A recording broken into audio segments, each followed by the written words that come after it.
Hi guys and welcome. It's a bank holiday Monday here in Ireland and it is cold and wet outside. So I thought we would make some nice bread just to give us that extra little bit of comfort. I've discovered this new bread recently. My friend Junia gave me the recipe and the more people I talk to, they're like, oh yeah, I've been making that bread for years. I never heard of it before. It's called porridge bread, or for those of you in North America, like oatmeal bread. So simple, literally 4 ingredients. Unbelievable. So the first thing I have in here is 300 grams of just plain oats, just rolled oats. And the beauty about this recipe is there's no flour in it, so if you wanted to make it for people that are need a gluten-free bread, just use gluten-free oats and Bob's your uncle. Next thing I'm going to add in here is 2 teaspoons of bicarbonate of soda or bread soda.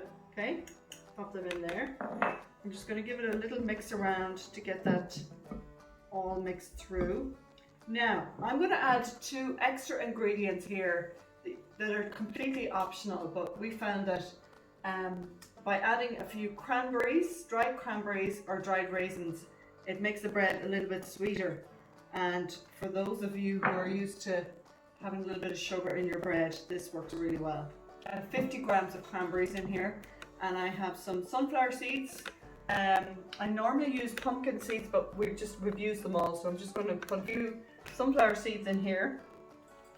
Again, I'm going to use about 50 grams, and I'm going to keep it back a few just to put on the top of the bread before I put it into the oven. Give it all a good mix up together. And then you crack in your 1 egg and 500 grams of natural yogurt. This is a 1 kilo pot, so I'm just kind of wing it here and put in about half of it in there. That's about half. And give that all a big stir together. So that's it. That is all you need for this bread. And I remember the first time I made it, I thought, yuck. Honestly, I thought there's no way this is ever going to actually come together. Like, how can it actually form a bread consistency? And I am not joking you. I make a loaf nearly every day here and it's eaten consistently. The kids take it in their lunchbox. Don't you, Maria? Yeah, you like it? I do indeed. Maria's a great brown bread girl anyway. So I probably have put more than half in there, but that's okay. Oh, somebody threw the cat on the island. Somebody thinks they're really funny. I don't think they're funny. Anyway, here I have a pre-lined tin here. You know I'm going to kill that person afterwards. And you know by the laugh who that is. So I'm just going to pop this into the tin. One mixture makes 1 loaf because it doesn't rise. This bread does not rise, people. Because even though we've bread soda in there, it don't be fooled like your normal bread. You would think, well, that's going to come way over the top. But it actually, it just sits about there and goes a nice golden brown colour. So I'm going to pop that into the oven. My aga is probably at about 180 or so, and it doesn't take that long, so I'll check it in about 20 minutes and turn it around. You can give it a wee tap like that just to release any air bubbles.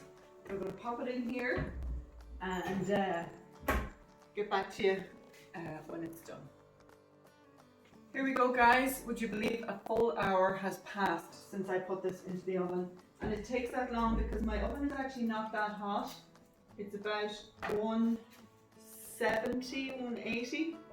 And because it doesn't rise, you want to make sure it's nice and brown. And I forgot in the video to put the little seeds on the top, so I put them in just a couple of minutes after I popped them in there. But because I didn't put them in when the moisture was wet, they're probably going to fall off here a little bit, but that's okay, doesn't matter. So just pop it out of the tin and pull it off here. And it's a little bit darker than I would want it. So I would say give yourself 40 minutes, and check it after 40 minutes. You know, stick a skewer in. If it comes out dry, then it's cooked. Either way, it doesn't matter. I know that this will be eaten regardless of how crispy it is on the outside. So I just want to cut it into it. I know I should wait until it's cooled down a little bit, but just to give you an idea of what it looks like on the inside. And it's just lovely. Gorgeous. Look at all those lovely cranberries. So I realized as I was making this video today that I haven't bought bread in about 2 weeks because we have been making our own bread all the time. I love the way I say we. I have been making our own bread all the time. And the other thing I've started to make, maybe you guys would be interested in a video for that, is this little baby here. Sourdough. Anybody interested in a nice sourdough? Can you hear that? Beautiful, crispy on the outside. I made it in a little banneton, so it has a nice kind of circular shape to it. If you're interested in a sourdough video, let me know. So I make 2 loaves of sourdough every day, and I probably make one of these oat breads maybe every other day. And we haven't actually bought bread. We're now at the stage where we're kind of self-sufficient in our bread making. Anyway guys, hope you have a lovely bank holiday Monday. I'll put up the full recipe and the proper oven temperatures for you guys. God bless, thanks for watching. See you soon.